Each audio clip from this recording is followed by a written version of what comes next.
నాతో నీవు నీతో నేను ఒకటై ఉన్నాము, విడిపోమేసయ్యా. నాతో నీవు నీతో నేను ఒకటై ఉన్నాము, విడిపోమేసయ్యా. నా దేవ నీవే కదా, నా దేవ నీవే కదా. నన్ను నడిపే దైవము, నన్ను నడిపే దైవము. నీకే ఆరాధన, నీకే నా హృదయార్పణ. నీకే ఆరాధన, నీకే నా హృదయార్పణ.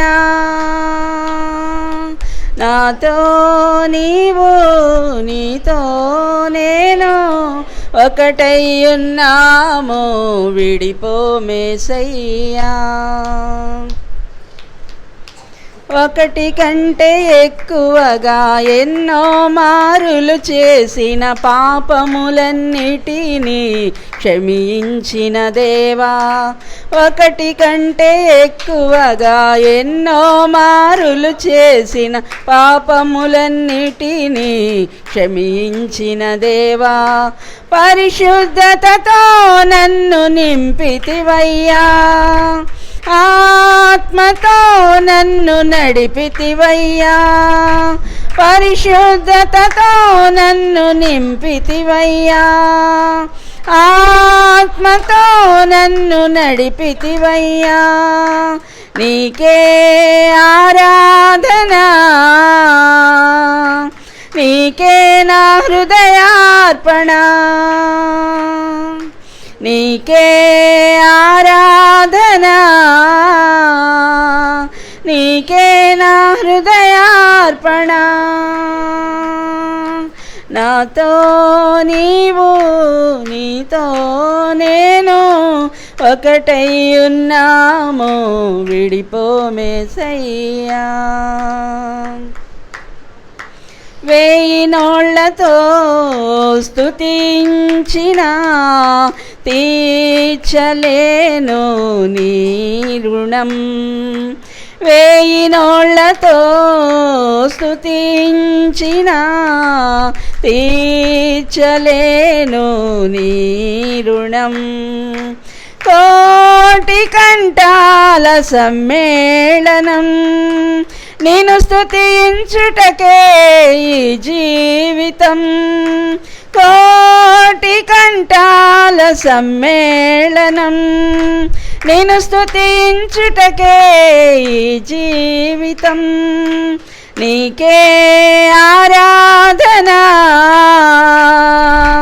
నీకే నా హృదయార్పణ. నీకే ఆరాధన, నీకే నా హృదయార్పణ. నాతో నీవు నీతో నేను ఒకటై ఉన్నాము, విడిపోమేసయ్యా. ఒకప్పుడు వాళ్ళు ఎన్ని కష్టాలు పడ్డారు, ఎంత కన్నీరు కాచారు, ఎంత ఉపవాసం, మోకాళ్ళ ప్రార్థన, కన్నీళ్ళ ప్రార్థన, తిని తినక కాలినడకన ప్రయాణం చేసి. ఇలా ఇప్పుడు మనకున్న సదుపాయాలు లేవు వాళ్ళకి. ఈ రోజున సేవ పేరు చెప్పి ఐశ్వర్యవంతులు అయిపోతున్నారు, ఆస్తులు కూడబెట్టుకుంటున్నారు అండి. ఎక్కడ భక్తి లేదు, ప్రార్థన లేదు, సేవ మర్చిపోయారు. ఐగుప్తులో ఇశ్రాయేలీలు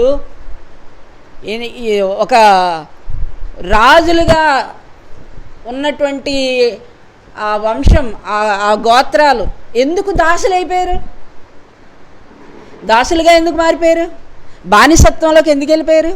ఎలా వచ్చారు? అక్కడ వాళ్ళు మహారాజుల్లాగా వచ్చారు. నీవు మా ఎదుట మహారాజువై ఉన్నావు అంటాడు కదా అబ్రహాం గురించి. అబీమెలెకు రాజు ఎలా ఉండాలంట అన్యజనుల మధ్యలో. ఈరోజు ఎంత యేసయ్య నామం అవమానకరంగా కదా మనల్ని ఎలా చూస్తున్నారు? బానిసలుగా చూస్తున్నారు. దాసులుగా చూస్తున్నారు. ఎక్కడా మనకి స్వాతంత్ర్యం లేకుండా.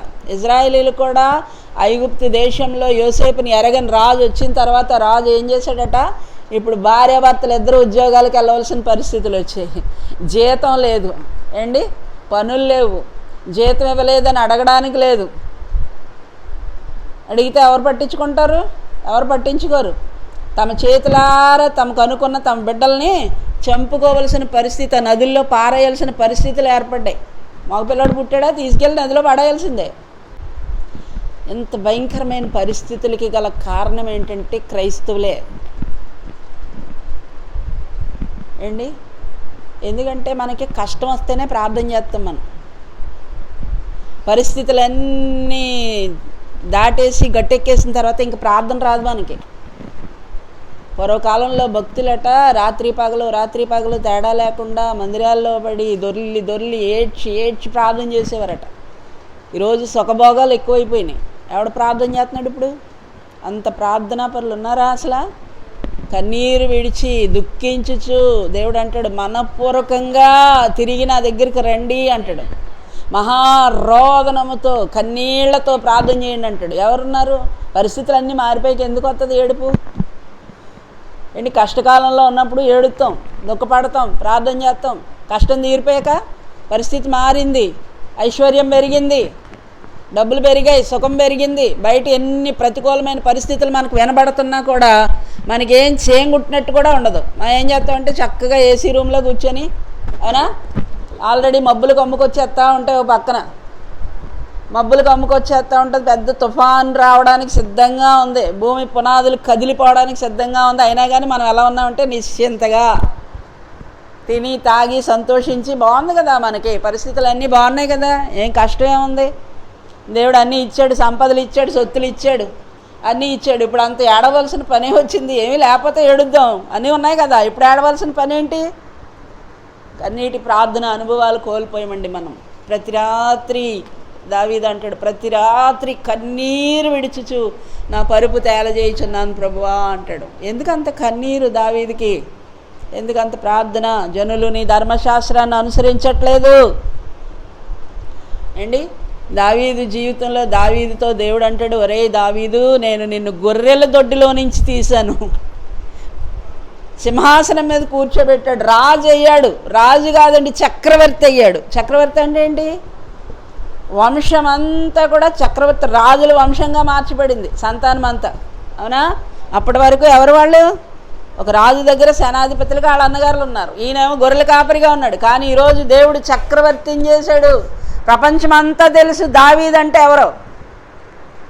కానీ దావీదు ఎందుకు మళ్ళీ దాసత్వంలోనికి వెళ్ళలేదు? ఎందుకు బానిసత్వ బ్రతుకుని అనుభవించలేదు? దావీదు తన జీవితంలో దేవుడు చేసిన కార్యాన్ని మర్చిపోలేదండి. ఏ స్థితిలో నుంచి వచ్చాడో మర్చిపోలేదు. ఎవరు తనకు అట్టి స్థితిని ఇచ్చారో మర్చిపోలేదు. ఎవరి వల్ల తనంత గొప్పవాడయ్యాడో మర్చిపోలేదు. నా దేవుడు నన్ను గొర్రెల దొడ్డిలో నుంచి తీశాడు. ఒకరోజు దావీదు అంటాడు, ఇదిగో నీ సంతానాన్ని తరతరాలకి రాజవంశంగా చేస్తున్నాను నేను అంటే. దావీదు అంటాడు, ప్రభువా, గొర్రెల దొడ్డిలో నుంచి తీసావు, ఎంతటి భాగ్యాన్ని అనుభవించడానికి నేను ఎంతటి వాడిని ప్రభు అని తన జీవితకాలం అంతా బ్రతుకు దినాలన్నీ దేవుని కొరకు ఎంతో ఆశ కలిగి జీవించాడు.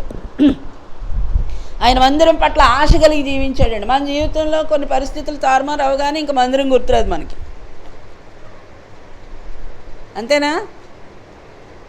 పరిస్థితులన్నీ తారుమారై పరిస్థితులు మారిన తర్వాత అమ్మ వచ్చి ఒక గంట సేపు మందిరంలోకి మందిరంలోకి రావడం అంటే, ఒక ఆవిడ వచ్చి అంటే పాస్టర్ గారు కొంచెం బాగాలేదంట.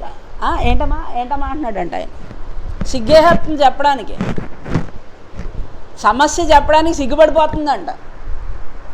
పాస్టర్ గారు ఏంటమ్మా ఏదో కొంచెం అర్థమైనట్టు ఈ అమ్మ కోసం ప్రార్థన చేయండి అమ్మా, చాలా కష్టంలో ఉందంటే ఈయన మైక్లో చెప్పాడు.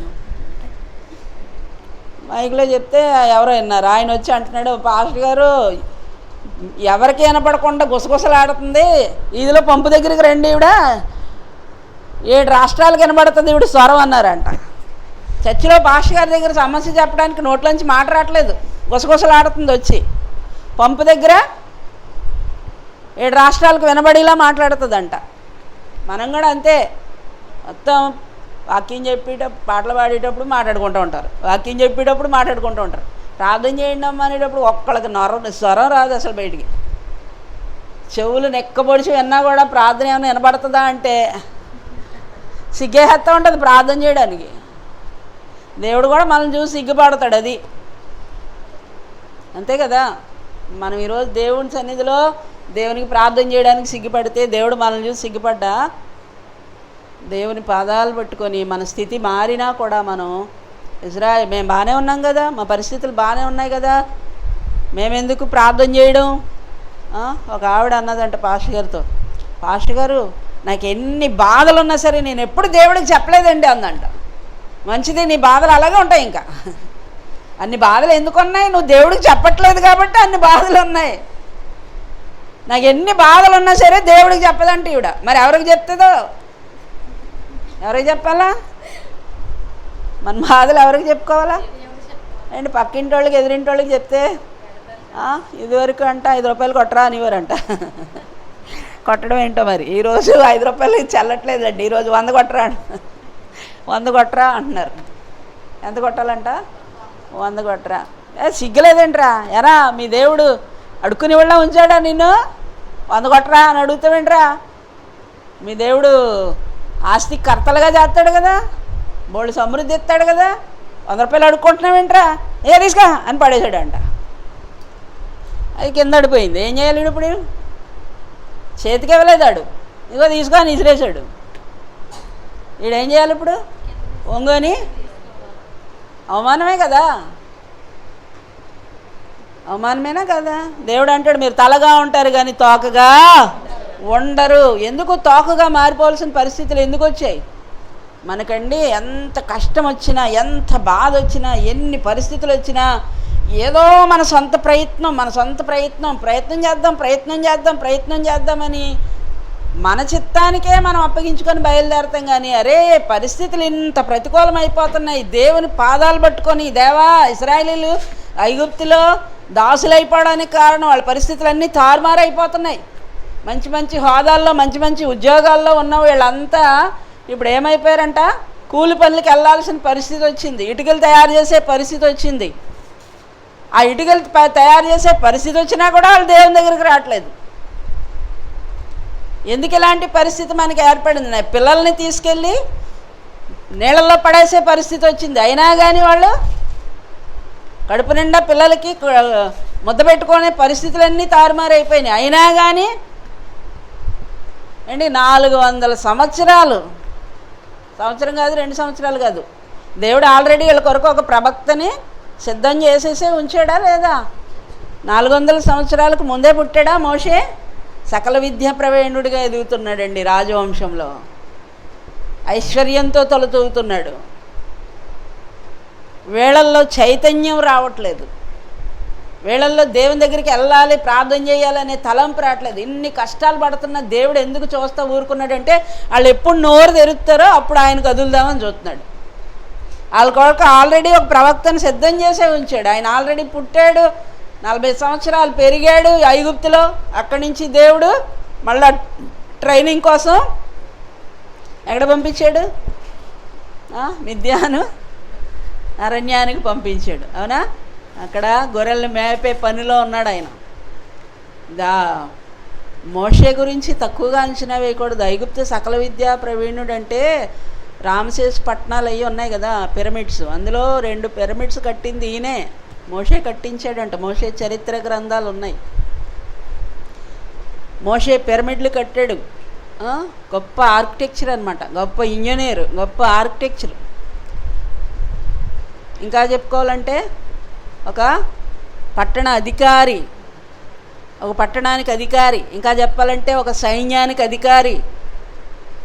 ఎంత గొప్ప పోస్ట్లో ఉన్నాడు, ఎంత గొప్ప పదవిలో ఉన్నాడు. అవన్నీ ఎవరిచ్చారు? ఆ హోదాలన్నీ ఎవరిచ్చారు? మన బిడ్డలకు ఎవరా ఎత్తారా? మోషే ఎక్కడున్నాడు? ఐగుప్తు రాజు కింద, అన్యరాజు కింద ఉన్నాడా? లేకపోతే ఇజ్రాయిల్ రాజు దావీదు రాజు కింద ఉన్నాడా? ఎక్కడున్నాడు? మనం ఏమంటామంటే ప్రభుత్వాలను తిట్టుకుంటా కూర్చుంటాం, అధికారులను తిట్టుకుంటా కూర్చుంటాం. మన పిల్లలకి సరైన ఉద్యోగాలు ఇవ్వట్లేదు, మన పిల్లలకి సరైన చదువులు ఎవరు చెప్పారు? ప్రార్థనేది? మోకాళ్ళేయి, కన్నీళ్ళేయి, రేయి మొదటి జామున లేచి నీ బిడ్డల కొరకు నీళ్లు ఒలుకున్నట్లుగా, నీ కన్నీళ్ళు, నీ చెంపల మీద నీళ్లు ఒలుకున్నట్లుగా విలాపవాక్యాల గ్రంథంలో అంటాడు కదా. ఏం చేయాలంట? ఇప్పుడు అంత కన్నీరు కాచే తల్లిదండ్రులు ఎవరున్నారండి? అంత గుండె వేదనతో, భారంతో నా బిడ్డల కొరకు ప్రార్థన చేయాలి. నీలో ఆ రోదన ధ్వని వినాలని కోరుకుంటున్నాడు దేవుడు. నీలో ఆ ప్రార్థన చూడాలని కోరుకుంటున్నాడు ఆయన. నీలో ఆ కన్నీళ్లు చూడాలని కోరుకుంటున్నాడు ఆయన.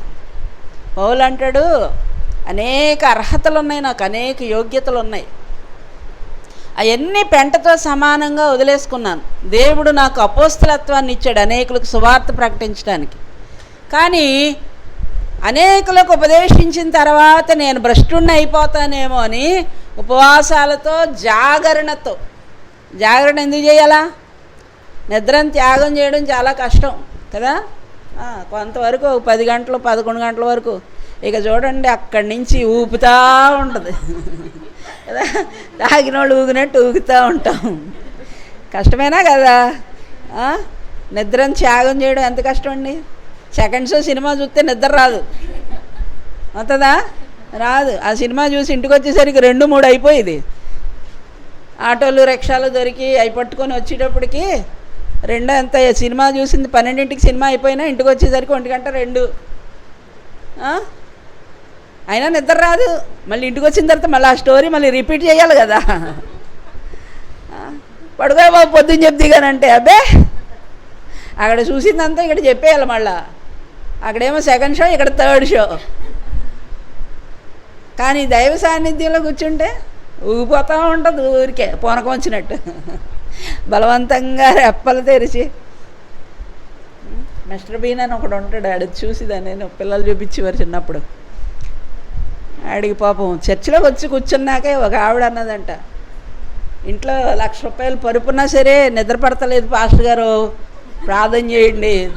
అదేటో కానీ గుళ్ళోకి వచ్చి 2వ పాట పాడుతుంటేనే ఎంత ప్రశాంతంగా ఉంటుంది. ఎక్కడంట? ఇంట్లో నిద్ర పట్టట్లేదంట, కానీ ఎక్కడ నిద్ర పడుతుంది? గుళ్ళో మాత్రం చాలా ప్రశాంతంగా కదా. విశ్రాంతి అన్నాడు కదా దేవుడు. విశ్రాంతి దినాన్ని పరిశుద్ధంగా ఆచరించినట్టు దేవుని మందిరానికి వచ్చేసేసరికి ఎక్కడ లేని విశ్రాంతి దొరుకుతుందంట మందిరంలో. ఇంటికాడ నిద్ర పట్టట్లేదు, కానీ గుళ్ళోకి వస్తే మాత్రం వచ్చిన 10 నిమిషాలకే. దేవుని బిడ్డలారా, మన జీవితంలో జాగరణ ప్రార్థనలు అలవాటు చేసుకోవాలి అండి. రాత్రి అంతా మేల్కొని దేవుని సన్నిధిలో కన్నీరు కార్చి ప్రార్థన చేయడం. దేవుడు పరలోకంలో పరిశుద్ధ దూతల ఆరాధన జరుగుతూ ఉంది కదా. పరిశుద్ధ దూతలు యెహోవా పరిశుద్ధుడు, యెహోవా పరిశుద్ధుడు, యెహోవా పరిశుద్ధుడు, నిరంతరము అక్కడ ఆరాధన జరుగుతూ ఉంది. కానీ దేవునికంట ఆ ఆరాధన కంటే భూమి మీద మానవుడు చేసే ఆరాధన చాలా ఇష్టం అంట. ఎందుకు చెప్పండి? అక్కడ అనుకూలమైన పరిస్థితుల్లో వాళ్ళు ఆరాధన చేస్తారు. ఇంకేం పని లేదు అక్కడ వాళ్ళకి, అదే పని. ఇంకా 24 గంటలు అదే పని మీద ఉంటారు అక్కడ. ఇంక వేరే పనేం లేదు కదా. తినాలా, తాగాల, వండుకోవాలా, తిరగాల, ఏం చేయాలా, ఏం లేదు వాళ్ళకి ఇంకా. కానీ భూమి మీద మానవుడు ఎంతో కష్టపడుతూ, ఎంతో శ్రమ పడుతూ, మానవ జీవితం నలిగిపోతూ ఉంటుండగా కొంత సమయాన్ని దేవుని సన్నిధిలో గడపటానికి ఇష్టపడి వచ్చి దేవునితో గడుపుతాడు. కాబట్టి దేవుడికి చేసే ఆరాధన భూమి మీద దేవుడు చాలా ఇష్టపడతాడంటండి. ఆరాధన అంగీకరిస్తాడంట ఆయన. ఆరాధన ద్వారా అందుకే దేవుడు భూమి మీదకి మందిరాన్ని తీసుకొచ్చేసాడు, అవునా కదా. మందిరాన్ని ఎక్కడికి తీసుకొచ్చాడు ఆయన? పరలోకాన్ని భూమి మీదకి తీసుకొచ్చాడు. యాకోబు పారిపోతూ ఉన్నాడు ఒంటరిగా. రాత్రి దేవుడు అక్కడ అతనికి ఒక దర్శనాన్ని చూపించారు. ఒక నిచ్చెన దేవదూతలు ఎక్కుతూ దిగుతూ ఉన్నారంట, అవునా కదా. మనం కూడా ఒక మందిరంగా మారిపోవాలి. దేవదూతలు ఇప్పుడు ఎక్కడి నుంచి ఎక్కుతారు? నువ్వు ఆరాధించే ఆరాధనని, నువ్వు చేసే ప్రార్థనల్ని దేవుడు పరలోకం తీసుకెళ్తూ ఉంటాడు. అంటే నీ హృదయం మందిరంగా మారిపోయినప్పుడు నిత్య ఆరాధన ఎక్కడ జరుగుతుందమ్మా? హృదయంలో జరుగుతుంది. నిత్య ప్రార్థనలు పైకి వెళ్తూ ఉంటాయి అన్నమాట. నువ్వు చేసే ప్రార్థనలు, నువ్వు చేసే స్తుతి ఆరాధన దేవునికి ధూపంలాగా ఆకాశమునికి ఎక్కుతూ ఉంటే ఆ పరలోకం నుంచి దేవుడట మళ్ళా నీకు దీవెనలు, ఆశీర్వాదాలు. ఆకాశం తెరవబడి నతనయేలుతో చెప్తాడు కదా యోహాను సువార్తలో, ఆకాశం తెరవబడి మనుష్య కుమారునికి పైగా దేవదూతలు ఎక్కుచూ దిగుచూ ఉండటం మీరు చూస్తారు అంటాడు. అంటే మందిర అనుభవాన్ని చెప్తున్నాడు అక్కడ కూడా ఆయనకి. కాబట్టి దేవుని బిడ్డలమైన మనం ఎప్పుడు కూడా నిరంతరం దేవుని సన్నిధిలో ఉండాలని ఆశపడాలి, దేవునితో ఉండాలని ఆశపడాలి. నీ జీవితం అద్భుతంగా మలిచే డిజైనర్ ఆయన అండి. నీ జీవితానికి ఆర్కిటెక్చర్ ఎవరంటే నువ్వు ఒక కట్టడం, అందమైన కట్టడం. దేవుడు నిన్ను అందంగా కట్టాలనుకుంటున్నాడు, అందంగా అమర్చాలనుకుంటున్నాడు. అందరి దృష్టి నీ మీద పడేటట్లుగా, అందరి దృష్టి నిన్ను ఆకర్షించేటట్లుగా దేవుడు నీ జీవితాన్ని డిజైన్ చేయాలనుకుంటున్నాడు. మనం ఏం చేస్తామంటే ఆయనకు అప్పగించకుండా కష్టం వచ్చినప్పుడు వచ్చి ప్రార్థన చేస్తాం తప్ప ప్రతిరోజు ప్రతినిత్యం దేవా నేను నీ చేతుల్లో ఉండాలయ్యా, నాతో నీవు నీతో నేను ఒకటై ఉన్నాము, విడిపోమేసయ్యా, నాతో నీవు నీతో నేను ఒకటై ఉన్నాము, విడిపోమేసయ్యా. ఏంటంట దేవునితో మనం, మనతో దేవుడు. ఎప్పుడు విడిపోకూడదు. ఈ బంధం శాశ్వతమైన బంధంగా ఉండాలంట. దేవుడు నిబంధన చేస్తున్నాడు మనతో, నువ్వు నాతో ఉండాలి, నేను నీతో ఉండాలి. ఆయన ఆత్మ దిగి వచ్చేస్తుందంట మనలోనికి. దేవుని ఆత్మ నీలోనికి దిగి వచ్చినప్పుడు నువ్వు ఎక్కడికి వెళితే అక్కడ ఆశీర్వాదం. దేవుడు ఎక్కడుంటే అక్కడ ఆశీర్వాదం, దేవుడు ఎక్కడుంటే అక్కడ ఆనందం, దేవుడు ఎక్కడుంటే అక్కడ నెమ్మది. నువ్వు దేవుని మందిరంగా మారిపోయినప్పుడు, దేవుడు నీలో నివసిస్తున్నప్పుడు. అవునా కాదా? కొరింథీయులకు రాసిన మొదటి పత్రిక 3వ అధ్యాయం చివరి మాటలు మనం చదువుతాం కదా, మీరు దేవుని ఆలయమై ఉన్నారని, దేవుని ఆత్మ మీలో నివసించుచున్నాడని మీరు ఎరుగరా? దేవుని ఆత్మ మనలో నివసించేటట్లుగా మనం దేవునితో ఐక్యమై ఉండాలట. ఎప్పుడు కూడా మనుషుల మీద దృష్టి పెట్టుకోవడం కాదు. మనకి దేవుడు ఎప్పుడు కష్టం వచ్చినప్పుడే జ్ఞాపకం వస్తాడు, దేవుని జ్ఞాపకాలు ఉండవు. అందుకే దేవుడు ఇశ్రాయేలీల్ని ఆయన ఏర్పాటు చేసుకొని ప్రత్యేకపరుచుకున్నాడట. ప్రత్యేకపరుచుకున్న తర్వాత మీరు ఈ లోకానికి వేరే ఉండాలి. ఐతుకు అనేవాడు ఒకడట. ఇలాగే మనలాగా రాత్రి ప్రార్థన జరుగుతూ ఉంది, ఆల్ నైట్ ప్రేయర్ జరుగుతూ ఉంటే ఆ కిటికీలో కూర్చున్నాడంట. ఎక్కడ కూర్చున్నాడమ్మా? కిటికీలో కూర్చున్నాడు. ఎందుకు కిటికీలో కూర్చున్నాడు? ఆడికి లోకంలో సగం దేవునిలో. ఆడికి బయట ఏం జరుగుతుందో తెలియాలా, దేవునితో కూడా ఒక సహవాసం కలిగి ఉండాలా. అక్కడి నుంచి పడ్డాడు, 3 అంతస్తుల బిల్డింగ్ మీద నుంచి పడ్డాడంట. అవునా? దేవునితో కొంత బంధం ఉంది కాబట్టి పౌలు అంటాడు, భయపడకండి, ఆడు బతికే ఉన్నాడని. వెళ్ళి అతన్ని ప్రార్థన చేసి బ్రతికించినట్లుగా మనం చూస్తాం. అంటే మనం దైవ సాన్నిధ్యానికి వచ్చినప్పుడు లోకంతో మన సంబంధం తెగిపోవాలి. లోకంలో కొంత, దేవునిలో కొంత కాదు. లోకానికి వేరే బ్రతకాలి, లోకంతో సంబంధం లేకుండా బ్రతకాలి, లోకాశలు విడిచిపెట్టాలి, లోకం మీద దృష్టిని విడిచిపెట్టాలి. దేవా నువ్వు ఏది ఇస్తే అది, ఎంత ఇస్తే అంత. అంతేనా? అనగలమా అలాగా? అయ్యో మనకి ఎన్ని కోరికలు ఉంటాయండి, పెద్ద లిస్ట్ ఉంటుంది. దేవుడి దగ్గర ఆ లిస్ట్ పెడేస్తాం కదా. మనం డీమార్ట్కి వెళ్తే ఆడు ఎత్తా ఉంటాడు పెద్ద పేపరు, ఏం కొన్నామో తెలీదు. పేపర్ చూసుకుంటే 4000 అయిపోద్ది బిల్లు, 5000 అయిపోద్ది బిల్లు. ఏం కొన్నావురా మళ్ళీ అన్నీ ఒకసారి చెక్ చేసుకుంటే అన్నీ కరెక్టే అనుకోకుండా వెళ్ళాము, మొత్తం పెద్ద ఇంత పేపర్ ఇచ్చాడు, పంపిస్తాడు మనకి. మనం కూడా అంతే, దేవుని దగ్గరికి వచ్చినప్పుడు పెద్ద లిస్ట్ ఉంటుంది మనకి. అడగమన్నాడు దేవుడు, అడగాలి, కానీ ఏం అడగాలో తెలుసుకోవాలి. అది దేవుని ఆత్మని అడగమన్నాడు. నా ఆత్మ లేనివాడు నావాడు కాదు. దేవుని ఆత్మ పొందుకుంటే ఏం జరుగుతుందంటే దేవుడు తన పోలికలోనికి నిన్ను మార్చడం మొదలు పెడతాడు, తన రూపంలోనికి నిన్ను మార్చడం మొదలు పెడతాడు. ఏండి ఈరోజు మందిరం ఎవరు? మనమే మందిరం కదా. ఈ మందిరం ఇక్కడికి వచ్చినప్పుడు మనందరం ఒక మందిరం. నేను ఒక మందిరాన్ని, నువ్వు ఒక మందిరం. కానీ మనందరం ఇక్కడ చేరినప్పుడు మనందరం ఐక్యపరచబడిన ఒక సంఘం, ఒక మందిరం. అప్పుడు నీ ఉనికిని కోల్పోతావు నువ్వు, అంతే కదా. ఇందులో కలిసిపోయావు నువ్వు. బయట ఉన్నప్పుడు వ్యక్తిగతంగా దేవునితో నీకున్న వ్యక్తిగత సంబంధాన్ని బట్టి నువ్వు దేవునికి ఒక మందిరం. కానీ ఒక సహవాసంలోనికి వచ్చినప్పుడు మనందరం ఒక మందిరం. ఈ మందిరం అంతా ఒక రోజున దేవుడు ఆకాశానికి తీసుకెళ్తాడు, మధ్యాకాశంలోనికి. అది సార్వత్రిక మందిరం. ఇప్పుడు ఆ మందిరంలోనికి మందిరాలన్నీ వెళ్ళినప్పుడు ఈ మందిరాలు ఉనికి కోల్పోద్ది. మరి ఇక్కడ భూమి మీద ఉన్నప్పుడు మా సంఘం మా సంఘం మా సంఘం మా సంఘం. ఏ సంఘం? లూథరన్ సంఘం, బైబిల్ మిషన్ సంఘం. ఆయన ఒక దర్శనం చూశాడట. ఆయన ప్రార్థన చేసుకుంటూ ప్రార్థనలో ఒక దర్శనాన్ని చూశారు. ఆయన పరలోకం వెళ్ళారట. పరలోకం వెళ్తే అక్కడ గుమ్మం దగ్గర ఒక దేవదూత నిలబడి ఉందంట. దేవదూతని అడిగారట, అయ్యా ఇక్కడ మా సంఘం వాళ్ళు ఉన్నారా? లూథరన్ సంఘం అనుకుంది. ఇక్కడ మా లూథరన్ సంఘం వాళ్ళు ఉన్నారా అన్నాడంట. ఇక్కడ లూథరన్ సంఘం వాళ్ళు ఎవరు లేరు అన్నాడంట. అవునా? అయితే మా వాళ్ళు ఎవరు రాలేదా? మా పాస్టర్ గారు రాలేదా? పెంతెకొస్తే వాళ్ళు ఉన్నారా అన్నాడంట. పెంతెకొస్తే వాళ్ళు కూడా ఎవరు లేరు అన్నాడంట. పెంతెకొస్తే వాళ్ళు కూడా లేరా? మరి ఇంకెవరు ఉన్నారు? మెథడిస్ట్ వాళ్ళు ఉన్నారా? బాప్టిస్ట్ వాళ్ళు ఉన్నారా? ఇంకా రకరకాల ఫెలోషిప్ వాళ్ళు ఉన్నారా? అన్నీ అడిగండి. ఎవ్వరు లేరు అన్నట్టు. ఎవ్వరు లేకపోతే పరలోకంలో ఎవరున్నారు మరి అంటే యేసయ్య రక్తంలో కడగబడిన వాళ్ళు ఉన్నారు ఇక్కడ. ఎవరున్నారు? మరి మనం యేసయ్య రక్తంలో కడగబడ్డామా? ఈ భేదాలు ఏంటి మరి? ఈ డినామినేషన్ భేదాలు ఏంటి? ఈ సంఘ భేదాలు ఏంటి? మనందరం ఎవరు? నువ్వు ఒక మందిరమే, కానీ నువ్వు మందిరంలో అడుగుపెట్టినప్పుడు నీ ఉనికిని కోల్పోవాలి. నేను అనేది పోతుంది అనమాట. మనందరం ఐక్యత, సహోదరుల ఐక్యత కలిగి నివసించడం ఎంత మేలు, ఎంత మనోహరం. అది తల మీద పోయబడి అహరోను గడ్డం మీదుగా కారి అతని అంగీల అంచు వరకు దిగజారిన పరిమళ తైలం వలె ఉండునంట. ఆశీర్వాదమును సియోను కొండల మీదకి దిగివచ్చు హెర్మోను మంచులాగా ఉంటుందంట.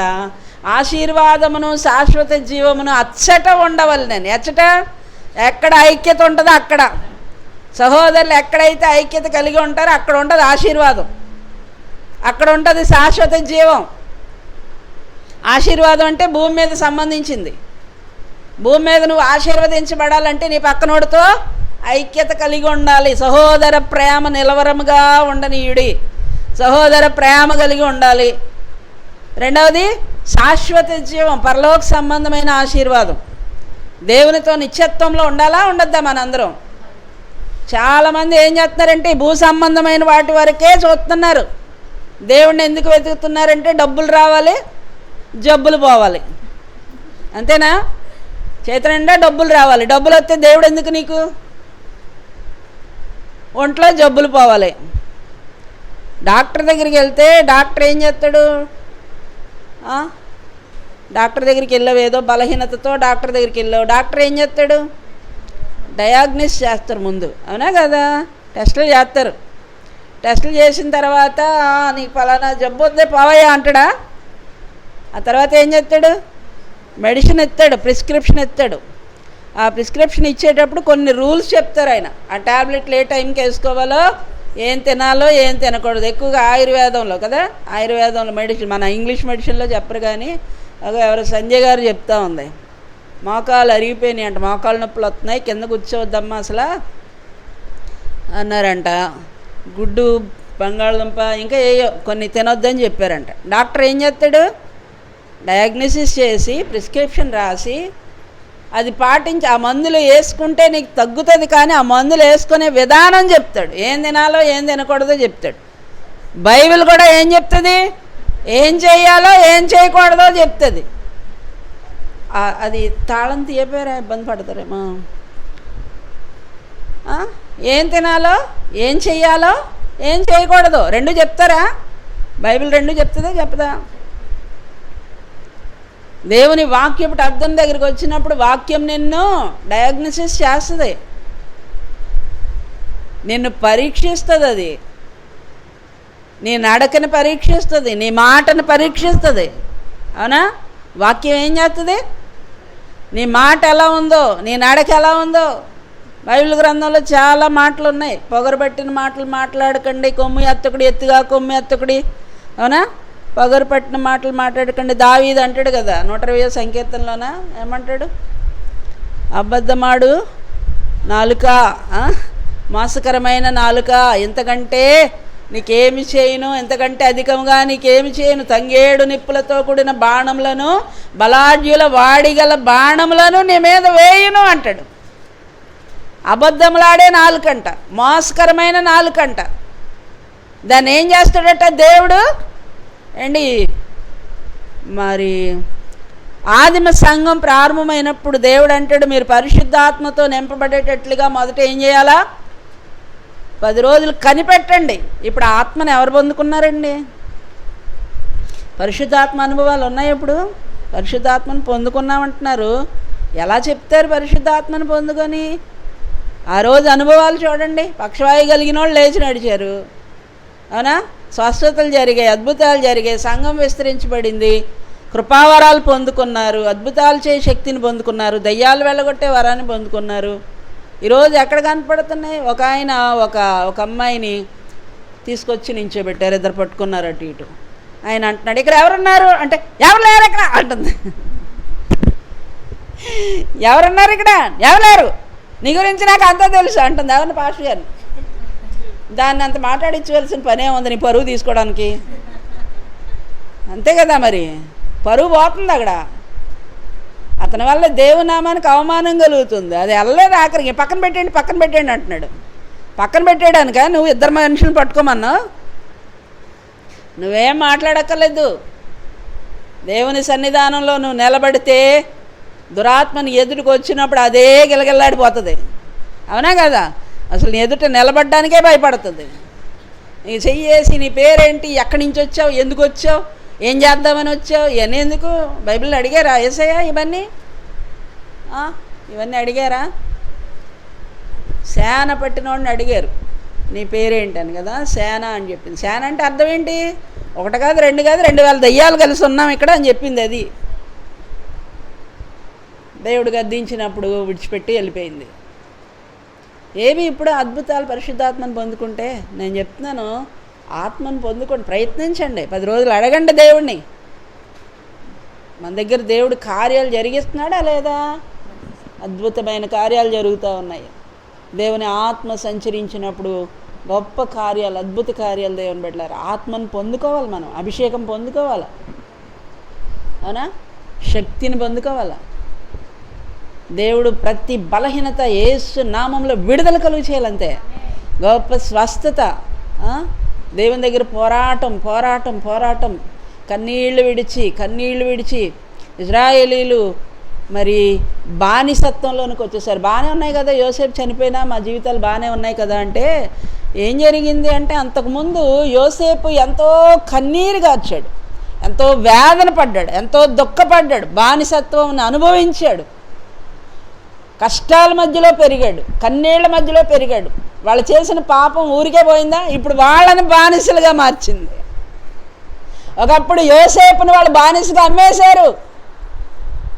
ఆ యోసేపుని బట్టే వాళ్ళ బ్రతుకులు మారాయి, కడుపు నిండా అన్నం దొరికింది. ఈ యోసేపు చనిపోయిన తర్వాత యోసేపు అంటాడు, నన్ను అమ్మేసినందుకు మీరేం బాధపడకండి, భయంకరమైన కరువు దినాలు రాబోతున్నాయి, ఆ కరువులో మనల్ని సజీవులుగా కాపాడటానికి దేవుడు మీకంటే ముందుగా నన్ను పంపించాడు, నన్ను అమ్మేసినందుకు మీరు బాధపడద్దు. ఎంత గొప్ప మనసు అండి, ఎంత గొప్ప ప్రేమ. మనం చేయగలం అలాగా? మిమ్మల్ని అందరినీ పోషించడానికి మీకు అందరికంటే దేవుడు ముందుగా నన్ను పంపించాడు అంటున్నాడు. వాళ్ళ దాసుడిగా అమ్మేస్తే ఎన్ని బాధలు పడ్డాడండి. ఇనుము అతన్ని బాధించిందంట. మీరు 105వ సంకీర్తనలో చదివితే, వారికంటే ముందుగా దేవుడు ఒక్కడిని ఐగుప్తుకు పంపించాడు. ఆ ఒక్కడు ఎవరు? యోసేపు. ఇనుము అతన్ని బాధించింది, సంకెళ్ళు వేశారు, ఎన్నో బాధలు పడ్డాడండి, బానిసత్వాన్ని అనుభవించాడు దేవుని బిడ్డలారా. అక్కడ ఆ కష్టకాలంలో, ఆపద సమయంలో, ఆ కన్నీళ్ల మధ్యలో దేవునికి ప్రార్థన చేశాడు, కన్నీరు కార్చాడు. ఎవరి మీద కోపం పెంచుకోలేదు, తన అన్నగారుల మీద కోపం పెంచుకోలేదు, వాళ్ళని తిట్టుకోలేదు, వాళ్ళు ద్వేషించలేదు. కానీ తన స్థితిని బట్టి దేవుని దగ్గర ఏడ్చాడండి, మొర్రపెట్టాడు దేవుని బిడ్డలారా, కన్నీరు కార్చాడు. యోసేపు బ్రతికున్నంత కాలం వాళ్ళని చేర్చుకున్నాడు, బాగానే ఉన్నాయి వాళ్ళ జీవితాలు. దాసులుగా ఉండవలసిన వాళ్ళు రాజులుగా ఉన్నారు. కానీ యోసేపు చనిపోయిన తర్వాత ఏం జరిగిందంటే, యోసేపుని మర్చిపోయారు, దేవుణ్ణి మర్చిపోయారు, సుఖభోగాల్లో తేలుతూ ఉన్నారు.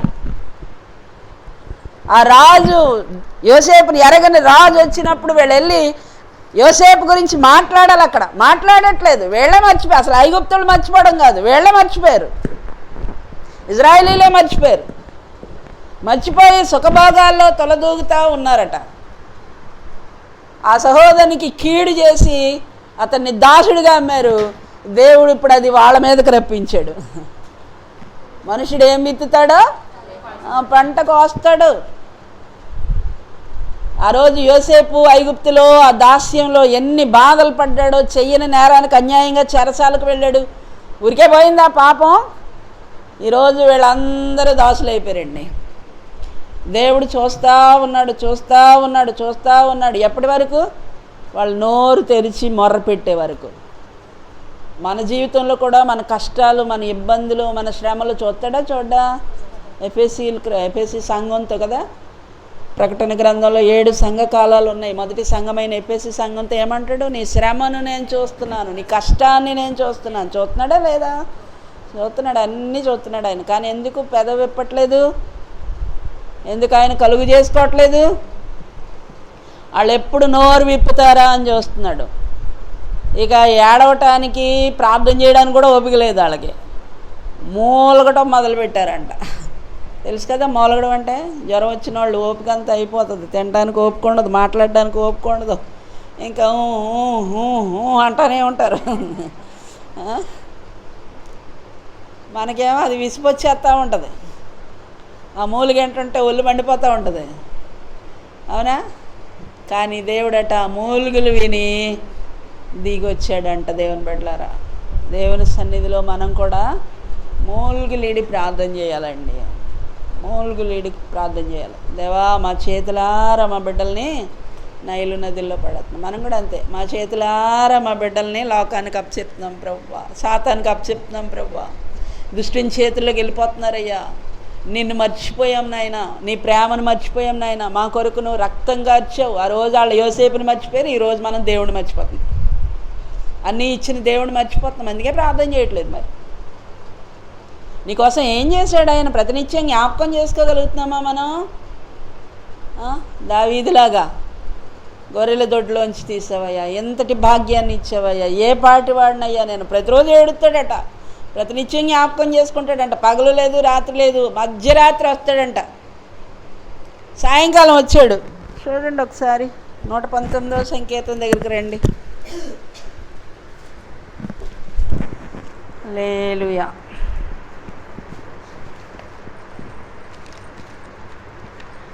నూట 19వ సంకీర్తన 147 చదువుదామా?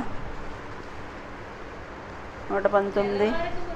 తెల్లవారకు మునిపే మొర్ర పెట్టి తిని నీ మాటల మీద నేను ఆశ పెట్టుకొని ఉన్నాను. నీవిచ్చిన వాక్యాన్ని ధ్యానించుటకై నా కన్నులు రాత్రి జాములు కాక మునిపే తెరుచుకుంటుని. ఈయన పని ఏంటంటే ఇంకా ఏంటి, తెల్లవారి లేదు, రాత్రి లేదు, పగలు లేదు, మధ్యరాత్రి లేదు, అర్ధరాత్రి లేదు. ఇక్కడ చూడండి 73. నీ చేతులు నన్ను నిర్మించి నాకు రూపు ఏర్పరిచెను. ఇది ఆయన కృతజ్ఞత. ఏంటంట? దేవుని చేతులు నన్ను నిర్మించి నాకు రూపాన్ని ఇచ్చాయి, నేను ఆయన ఎలా మర్చిపోతాను? 62. న్యాయమైన నీ విధులను బట్టి నీకు కృతజ్ఞతాస్తుతులు చెల్లించుటకు అర్ధరాత్రి వేళ నేను మేల్కొని వాడను. సాయంకాలం వచ్చాడంట. దేవా, నీ కృప కొరకు స్తోత్రాలయ్యా, ఏ పాటి వాడినయ్యా నేను. పోన్లేరా, ఎల్లు, సరే అలాగేలే, ఎల్లు, క్షమించాను కదా, నిన్ను ఆశీర్వదించుకుని, నీకు గుర్తుంది, నాకు సంతోషమే, ఎల్రా అన్నాడంట. మళ్ళీ సాయంకాలం వచ్చాడంట. ఒరే బాబు, ఉదయం వచ్చావు కదరా, మళ్ళా మధ్యాహ్నం వచ్చాడంట, మళ్ళా సాయంత్రం వచ్చాడంట. సరే అయిపోయిందిరా బాబు అనేటప్పటికి మళ్ళీ రాత్రి జాములు కాకముందే వచ్చాడంట. చీకటి పడుతుందనగా వచ్చాడంట. మళ్ళా వచ్చాడేంట్రా? అయ్యా, నీ వాక్యం ధ్యానిందామని వచ్చాను ప్రభువా. ఏం చేసావు నువ్వు నా కోసం? చెప్పావు కదరా బాబు. మళ్ళా అర్ధరాత్రి వచ్చాడంట. ఎందుకు వచ్చావురా బాబు దావీదు అంటే, నువ్వు చేసిన మేళ్ళు జ్ఞాపకం వచ్చాను ఆయన, నీ కృతజ్ఞతలు చెప్దామని వచ్చాను అన్నాడంటే. ఎప్పుడు? అర్ధరాత్రినా? 62. న్యాయమైన నీ విధులను బట్టి నీకు కృతజ్ఞతాస్తుతులు చెల్లించటానికి అర్ధరాత్రి వేళ మెలుగు వచ్చిందంటే, వెంటనే జ్ఞాపకం వచ్చిందంట. దేవా, నీకు స్తోత్రం స్తోత్రం స్తోత్రం నాయనా, అయ్యా నువ్వు చేసిన మేలు నేను ఎలా మర్చిపోరే బాబు, పడుకోరా బాబు కాసేపు, నా బుర్ర తినేస్తున్నావు, నువ్వు కాసేపు పడుకోరా బాబు, నువ్వు పడుకో, నన్ను పడుకోనివేంట్రా. దేవుడు పడుకుంటాడా? ఇశ్రాయేలుని కాపాడువాడు కొనుకడు నిద్రపోడంట. ఈయనకి ఎప్పుడు మెలకు వస్తే అప్పుడు సడన్గా లేచి దేవానికి స్తోత్రాలని స్తోత్ర ప్రార్థన మొదలు పెడుతున్నాడంట, కృతజ్ఞతాస్తుతులు చెల్లిస్తున్నాడంట. మనం చెప్తామా? మన మెలకు రాగానే ఏమొచ్చాయి, ఎన్ని లైకులు వచ్చాయి, ఇది మనకి ఇది ఉండాలి తల దగ్గర. తెల్లారు లేస్తే దాంతోనే పని మనకి, ఇక ఎవరితో పని లేదు, అమ్మతో పని లేదు, బాబుతో పని లేదు, బాబులకేమో పిల్లలతో పని లేదు, పెళ్ళంతో పని లేదు. ఎలా మారిపోయారండి మనుషులు, ఎలా మారిపోయారు. అరచేతిలో పాపం అంటే ఏంటో అనుకున్నాం, ఇదే. ఎక్కడికి వెళ్ళక్కర్లేదు పాపం చేయడానికి, అవునా? సెల్ ఉంటే చాలు, అది అందరినీ పడేసింది, పాపంలో పడేసింది. దాన్ని జయించాల. చూడొచ్చు, ఏం చూడాలా? వాక్యం చూడండి, వాక్యమేనండి. పొద్దున్నుంచి సాయంత్రం వరకు అదే పని మీద ఉంటాను నేను. వాక్యం వినడం వినడం వినడం, ధ్యానించడం, బైబిల్ చదువుకోవడం, తెల్లవారుజామున లేచి 3-4 గంటలు లేచి 7 గంటల వరకు మోకాళ్ళ మీద ప్రార్థనలో ఉండడం అండి. 7 గంటలు లేచి గబగబా బ్రష్ చేసుకొని, గొప్పగా చెప్పట్లేదు, దేవునితో ఉండండి అని చెప్తున్నాను. 7 గంటలు లేచి బ్రష్ చేసుకొని గబగబా కిందకి వెళ్ళి ఓ బిందె నీళ్ళు పట్టుకొని మోటార్ వేసి బట్టలన్నీ అందులో వేసి మిషన్లో వేసి, మళ్ళా తుక్కోడు వస్తాడు కదా, ఏ టైంలో వస్తాడో తెలియదు, ఆ గిన్నెలన్నీ బయట వేసేసుకొని ఆ ఇంగిళ్ళన్నీ డస్ట్బిన్లో వేసి చేతులు శుభ్రం కడుక్కొని వచ్చి బైబిల్ దగ్గర కూర్చొని బైబిల్ 10 పేజీలు చదువుకొని చిన్న ప్రార్థన చేసుకొని లేచి మళ్ళీ పనులు ప్రారంభం. వంట అయిన తర్వాత మళ్ళీ ఆ వంట చేస్తున్నంతసేపు దేవుని వాక్యం అలా వింటానే ఉంటాను. పాటలు వింటారు చాలామంది, నాకు పాటలు వినడం కంటే వాక్యం ఎక్కువ వినడం ఇష్టం. వాక్యం మనల్ని బ్రతికిస్తుంది కదా, జీవవాక్యమును కూర్చునేది, ఆది నుండి ఏది ఉండేనో అంటాడు కదా యోహాన్ భక్తుడు. ఆ వాక్యం వింటూ ఉంటే మన ఎముకల్లో సత్తువ, అందరు బలహీనతలు చెప్తూ ఉంటే, అంటే నేను ఆరోగ్యంగా ఉన్నానని అతిశయం కాదు, కానీ ఆరోగ్యానికి సీక్రెట్ ఏంటంటే దేవుని వాక్యమే. కింద కూర్చోలేకపోవడం, మోకాళ్ళు వేయలేకపోవడం, అవునా కదా? ఇందాక మర్చిపోయాను, ఫిబ్రవరి రేపు వచ్చే వారంలో 11, 12, 13 తారీఖులు ఔరంగాబాద్ మీటింగ్స్ ఉన్నాయి. ప్రార్థన చేయండి అమ్మా. మా ఆత్మీయ తండ్రి గారు అనమాట, ఒకరోజైనా వెళ్ళాలి, ఖచ్చితంగా పంపిస్తారు పాంప్లెట్. ఆ బాబు వచ్చాడు, చిన్నోడే నాకంట. పోయినసారి ఏదో ఉపవాస కుట్రలు జరిగాయంట మొన్న. ఉపవాస కుట్రల్లో చాలా నీరసం అయిపోయాడంట. ఏంటి నీరసం అయిపోయాడని హాస్పిటల్కి వెళ్ళి చూపించుకుంటే షుగర్ వచ్చిందంట. అప్పటి నుంచి స్వీట్ తినడం మానేశాను, డ్రింకులు తాగడం మానేశాను, ఇంకా ఏ చెప్తున్నాడు, నేను స్వీట్ ఎక్కువ తింటాను. డ్రింక్ స్వీట్ ఎక్కువ తింటాను, పాస్టర్ గారిని స్వీట్ తెమ్మండి, హాట్ కంటే స్వీట్ ఎక్కువ తింటాను నేను. ఆర్టోస్ డ్రింక్ బాటిల్ ఎప్పుడు ఉంటుంది ఫ్రిడ్జ్లో. అన్నం తిన్న తర్వాత కొంచెం డ్రింక్ తాగాలి, ఏదైనా కూరగాయలైనా మటన్ అయినా చికెన్ ఏదైనా తినేది అంత అన్నమే, కానీ డ్రింక్ తాగుతాను. అంటే ఏమోలే, ఈరోజు ఆరోగ్యంగా ఉన్నాను, రేపు ఎలా ఉంటానో నాకు తెలియదు, కానీ దేవుడిచ్చే ఆరోగ్యం, శక్తి, బలం ఎక్కడి నుంచి వస్తుంది? మాటలు కాదండి, మాటలు చెప్పడం కాదు, క్రియలు కదా. దేవుడట మన మాటల్ని పరీక్షిస్తాడంట, మన క్రియల్ని పరీక్షిస్తాడంట. నీ క్రియలను బట్టి దేవుడు నిన్ను ఆశీర్వదిస్తాడు. ఎంత దేవుని నామాన్ని మనం ఘనపరుస్తున్నాం, దేవుని కొరకైన తృష్ణ, దేవుని కొరకైన దాహం, దేవుని కొరకైన ఆకలి. దేవా నా దేవుడవు నీవే, వేకునే నిన్ను వెతుకుతాను, నీ బలాన్ని నీ ప్రభావాన్ని చూస్తాను నేను. దేవుని బలాన్ని చూడాలా. ఉదయం లేచినప్పుడు చాలా బలహీనంగా అనిపిస్తుంది, కానీ వాక్యం చదువుకొని ప్రార్థన చేసి లేవటానికి బద్ధకంగా ఉంటుంది. రాత్రే సరిగ్గా నిద్ర పట్టదు, మళ్ళీ 3 గంటలకు 4 గంటలు లేవాలంటే బద్ధకంగా ఉంటుంది. లేద్దామా అమ్మ అందామా, లేదు బాబోయ్ ఈ సమయాన్ని నేను దొంగిలించకూడదు ప్రభువా. మళ్ళీ వెంటనే శరీరం మనల్ని తొందర పెడతా ఉంటుందండి, బలహీనపరుస్తూ ఉంటుంది. శరీరం దేవుని పని చేయనివ్వదు, అవునా? నీరసంగా ఉంది కదేటి కాసేపు పడుకో అంటది శరీరం. ఎందుకు అప్పుడే లెగుతావు, ఎవరు చూడొచ్చారేటి నిన్ను, ఇప్పుడు ప్రార్థన చేయకపోతే ఏంటి ప్రాబ్లము, చెద్దిగలే 6 గంటలు లేచి చేసుకుంది కానీ 7 గంటలు లేచి చేసుకుంది, కంగారే ఉంది ఈ శరీరం అంటే పడుకో కాసేపు పడుకోవచ్చు. కానీ వెంటనే దేవునికి భయపడటం నేర్చుకోవాలంట మనం, మనుషులకి కాదు. దేవుడు వేషధారణ ప్రార్థన కాదు, తలుపులు వేసుకొని లోపలికి వెళ్ళి ప్రార్థన చేయి అంటే ఎందుకు లోపలికి వెళ్ళి ప్రార్థన చేయమన్నాడు? దాని అర్థం ఏంటి? లోకం నీలోనికి రాకూడదు, అది లోకం నుండి వేరే ప్రార్థన చేయమని, రహస్యంగా చేసుకోమని కాదు అక్కడ. రహస్యంగా చేసుకొని ఇలాగైతే సమాజంగా ఎందుకు కూర్చోమంటాడు? సమాజ కూటం ప్రకటన చేయి. యోవేలు గ్రంథంలోనికి రండి. చిన్నపిల్లల్ని, స్తన్యపానం చేయవారిని ఎవరిని వదిలిపెట్టద్దు అంటున్నాడు, ముసలోళ్ళని.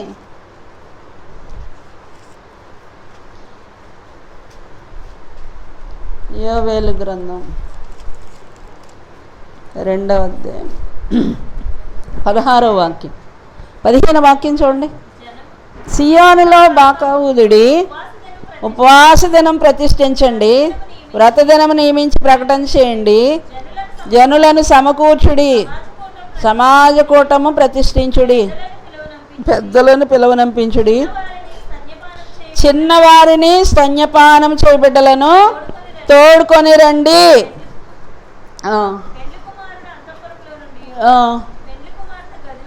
రావాలి. యెహోవాకు పరిచర్య చేయ యాజకులు మంటపమునకును బలిపీఠమునకును మధ్య నిలవబడి కన్నీరు విడిచుచు, యెహోవా నీ జనుల ఎడల జాలి చేసుకొని అన్యజనులు వారి మీద ప్రభుత్వం చేయనట్లు వారిని అవమానమునకు అప్పగింపకము, లేని ఎడల అన్యజనులు వారి దేవుడు ఏమాయనందురు కదా అని వేడుకోవాలంట. దేవుడిని మన మీద జాలి చూపించమని వేడుకోవాలంట. ఉపవాస దినం ప్రతిష్ఠించండి అంటే కొంతమందికి ఉపవాస దినానికి విజ్ఞాపన ప్రార్థన కూడికి తేడా తెలియదు. ఉపవాస ప్రార్థన అంటే ఏంటి? ఉపవాస ప్రార్థన అంటే వచ్చి నాకు ఇల్లి వాకిలి పిల్లల్ని అది కాదు. ఉపవాస ప్రార్థన అంటే మీరు బైబిల్ గ్రంథంలో ఆదికాండం నుంచి ప్రకటన గ్రంథం వరకు చూడండి, ఎక్కడ ఉపవాస దినం ప్రతిష్ఠించమన్నా ప్రాయశ్చిత్త దినం. అది పాపాలు ఒప్పుకోవాలి, దోషాలు ఒప్పుకోవాలి ప్రభు దగ్గరికి వచ్చి. నేనేం పాపం చేశానండి, మొన్న చెప్పాను కదా ఒక ఆవిడ, పాస్టర్ గారు నేను చిన్నప్పటి నుంచి అసలు ఒక్క పాపం కూడా చేయలేదండి అందంట. దేవుని వాక్యం దగ్గరికి రామ్మ, అద్దం ఉంది కదా, అద్దం చూసుకోసారి మచ్చలు కనపడతాయి. నీ నోటి మాటలు ఎలా ఉన్నాయో, నీ క్రియలు ఎలా ఉన్నాయో, నీ ప్రవర్తన ఎలా ఉందో ఆలోచించుకుంది. కానీ ఒకసారి అద్దం దగ్గరికి రా, అద్దం దగ్గరికి వెళ్తే కనపడతాయా లోపాలు? ఎవరైనా చెప్తే కష్టం కలుగుతుంది. మరి ఇది ఇచ్చాడు కదా దేవుడు, పరిశుద్ధ గ్రంథం ఇచ్చాడా? ఈ పరిశుద్ధ గ్రంథం ఎందుకు? నీ ముఖాన్ని చూపించడానికి, నీ ప్రవర్తనను చూపించడానికి, నీ నడకను చూపించడానికి, నీ మాటను చూపించడానికి. పరుషమైన మాటలంట, పగురుబోతు మాటలంట, ఎదురు తిరిగే మాటలంట, బంకర మాటలంట, కుళ్ళిబోతు మాటలంట ఉన్నాయా బైబిల్లో? ఇవన్నీ మోసపు మాటలు, ఎదురాడు మాటలు, ఎదురాడు వారికి కదా దేవుడట పరిశుద్ధాత్మని ఎవరికి ఇస్తాడు? విధేయులైన వారికి, తగ్గించుకున్న వారికి. మనకు ఆ సీక్రెట్ తెలిస్తే ఎంత దీనులం అయిపోతాం తెలుసా? తను తాను తగ్గించుకునేవాడు. దావీదు ఎందుకు హెచ్చించబడ్డాడు? యోసేపు ఎందుకు హెచ్చించబడ్డాడు? మరి మనకెందుకు రావట్లేదు ఆ తగ్గింపు? ఎవడన్నా ఏదైనా అంటే చాలు ఎక్కడికో నసడానికి ఎక్కుతుంది మనకి. ఒక మాట గుచ్చుకోదు, నొచ్చుకోదు. మాట గుచ్చుకుంటుందా? గుచ్చుకుంటుందా? గుచ్చుకుంది బైబిల్లో. బైబిల్లో పేతురు మాట్లాడుతుంటే అవి గుచ్చుకోవాలి, అవి గుచ్చుకోవు మనకి. మన లోపల ఉన్న అపవిత్రతని చెప్తా ఉంటే అవి గుచ్చుకోవు మనకి. డాక్టర్ గారు ఆపరేషన్ చేసి పుండుని బయటికి తెస్తాడా, లేకపోతే పైన పోత ఇస్తాడా? పై పోత ఇచ్చాడు అనుకో, అది లోపల పెద్ద గడ్డ అయిపోతుంది ఏదో ఒక రోజు, అవునా కదా? పై పోత కాదు, చాకుతో లోపలిది కోసేసి తీసేయాలి. ఆ సీవి నెత్తురు బయటకు వస్తే, అవునా, ఆ శరీరంలో ఏ భాగంలో అయితే ఆ చెడు ఉందో అదంతా బయటకు వచ్చేస్తే ఆ గాయం దానికి అదే మానిపోతుంది. బైబిల్ గ్రంథంలో యోబు అంటాడు, ఆయన గాయం చేస్తాడట, గాయాన్ని ఆయనే మాపుతాడు. 6 బాధల్లో నుంచి 7 బాధల్లో నుంచి ఆయనే విడిపిస్తాడు. గాయం కలగాలి, మనకి నొప్పి కలగాల, గుచ్చుకోవాలి దేవుని మాటలు. నా కోసమే కత్తి లోపలికి దూరాలన్నమాట. 2 అంచులు వాడి అయినా ఖడ్గం. ఏంటిది? కత్తి, ఆత్మ ఖడ్గం. ఈ ఖడ్గం నీ హృదయంలో గుచ్చుకోవాలి. నీకు నొప్పి కలగాలి. నొప్పి కలిగి గుడి మానేయాలా? మరి అదే కదా చేస్తున్నారు. నొప్పి కలిగితే ఏం చేయాలా? గుడి మానేయాలా? కాదు కాదు కాదు. నొప్పి కలిగితే ఒప్పుకోవాలా, దేవుని దగ్గర విడిచిపెట్టాలి. దేవా, ఈ పాపం నాలో ఉండకూడదయ్యా, ఈ అపవిత్రత నాలో ఉండకూడదయ్యా, ఇది తప్పని నాకు ఎంతవరకు తెలియదు ప్రభువా, ఈ తప్పుని సరి చేసుకోవాలి నాయనా, దిద్దుకోవాలి నాయనా, కడుక్కోవాలి నాయనా, నన్ను నేను శుభ్రపరచుకోవాలి నాయనా, నేను కొంతవరకు శుభ్రపరచుకోగలను, నువ్వు నన్ను సంపూర్ణంగా కడగండి ప్రభువా, నీ రక్తంతో కడగండి, నీ వాక్యంతో కడగండి, నీ ఆత్మతో కడగండి. కడగబడిన జీవితం. కొన్ని శుభ్రం చేయాలంటే కాల్చాలి. బంగారాన్ని వెండిని శుభ్రం చేయాలంటే కాల్చాలి. విలువైన వాళ్ళమైనా మనం దేవుని దృష్టికి బంగారాలం కదా. ఎంత నల్లగా పుట్టినా తల్లికి అది నల్ల బంగారం. నా బంగారమే, నా బంగారం అంట కదా. ఏ బంగారం? అందరికీనేమో ఇది అవతల కాకిలా ఉందంటే తల్లికి మాత్రం ఎలా కనపడుతుందంట? బంగారం. దేవుడికి మనందరం ఎవరు? బంగారం. నల్లగా ఉన్నా, ఎర్రగా ఉన్నా, తెల్లగా ఉన్నా దేవుడికి బంగారమే. ఆ బంగారంలో మస్టు తీయాలంటే ఏం చేయాలి? అగ్నిలో వేయాలి. ఇలా చెప్పాను కదా, దావీదు భక్తుడు అంటాడు, మోసకరమైన నాలుక ఎంతకంటే అధికంగా దేవుడికి ఏం చేయాలా? తంగేడు నిప్పులతో కూడిన బాణములను, బళాఢ్యుల వాడిగల బాణాలు నీ మీద వేస్తాడు అంటాడు. అంటే దాని అర్థం ఏంటి? అపోస్తుల కార్యాల గ్రంథంలో యోవేలు ప్రవచనం, యోవేలు ప్రవక్త ద్వారా ప్రవచించబడినటువంటి పరిశుద్ధాత్మ కదా, అది అపోస్తుల సంఘం మీద ఆత్మ కుమ్మరించబడినప్పుడు ఏం జరిగింది? ఎవరిని పట్టుకుంది? అగ్ని. అగ్ని నాలుకలుగా విభాగింపబడి అందరి మీద రాళ్ళగా అందరూ ఏం చేశారు? అన్య భాషలతో మాట్లాడారంట కదా. ఏం పట్టుకుంది దేన్ని? ఆ పరిశుద్ధాత్ముడు నాలుకను పట్టుకున్నాడు. ఏం పట్టుకున్నాడమ్మా? నాలుకను పట్టుకున్నాడు. ఎందుకంటే మనిషి నాలుక సరైంది కాదు. ఆ నాలుకతో నాలుక ఒక పాప ప్రపంచం అంట. అది మన అవయవాల్లో ఉంచబడి, యాకోబు భక్తుడు చెప్తాడు కదా, మన అవయవాల్లో ఉంచబడిన చిన్న అవయవమైనా కూడా ప్రపంచానికే చిచ్చు పెట్టేస్తుందంట.